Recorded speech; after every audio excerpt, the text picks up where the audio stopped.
Hi everyone, this is Deb Tim, a Canadian girl, and today I want to talk to you about water testing. How important is it?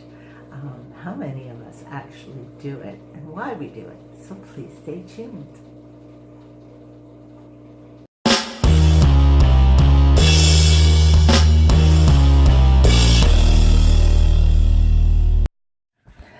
This is my 150-gallon Ambuna community. I call this aquarium Baby. Back in the day when I had fish tanks and didn't really know much about aquarium husbandry, I never tested my water at all. Years later, when I first got into African cichlids, I learned all about water testing and of its paramount importance to raising healthy fish. I tested my water at least a couple times a week without fail. However, I must admit I haven't been as diligent this last little while with my water testing. I've only been testing my water every other week or so. I do regular maintenance, keeping my fish healthy with good quality water, and have come to recognize many things that may point to the need to test my water. I don't recommend skipping water testing until you're seasoned enough in this hobby to recognize when something is amiss. Here are some questions to ask yourself. Do you sit in front of your tanks observing your fish for long periods of time? Do you take time to get to know your fish? Would you recognize if your fish changed their colors? Do you know their personality? Do you know the location within the tank that they prefer? Can you spot illness or unusual behavior? Do you pay attention to who's eating well and who's not?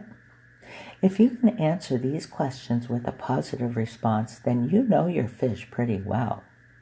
The next thing you would look for would be signs of unusual behavior.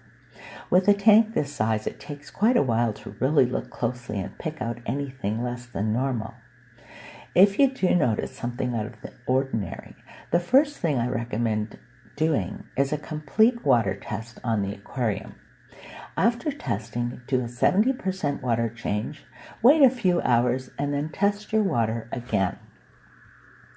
A simple water change often is enough to make the difference in your fish's health, rather than running for medications. If you do spot a fish displaying uncharacteristic behavior, then it's time to watch him or her closer for other symptoms or changes that may point to illness. The next step would be to remove the suspected fish to a hospital tank for isolation, further observations, and possibly medication if necessary. There are a couple of reasons for this. One is to avoid spreading the illness throughout the tank in case it's something contagious, and the other is you never want to medicate an entire tank for one or two fish. It's a waste of meds. It can be hard on a healthy fish and can cause problems with your water parameters if you don't follow the directions implicitly. Why would you want to medicate healthy fish anyway? Providing high-quality water for your aquarium is not always that simple. Our tank water is actually a chemical compound. It's simple science. The term water chemistry refers to all the properties that come together to make up your water. The alkalinity and acidity, which affects your pH level, general hardness and carbonate hardness.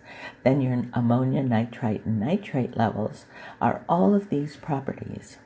Because we all have different sources in the water we use for our tanks and how we treat the water for use, these properties will vary.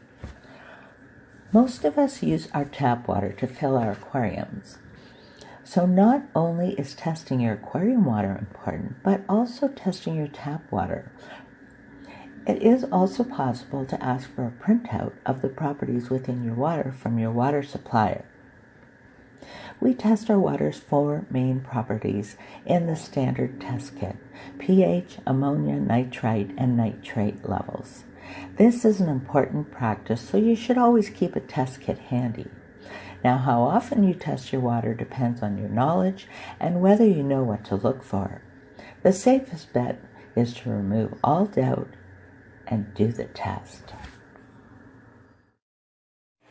So until next time, this is Deb Tim signing out. Thank you so much for watching. I hope you had a great day, and I'll talk to you soon. Bye.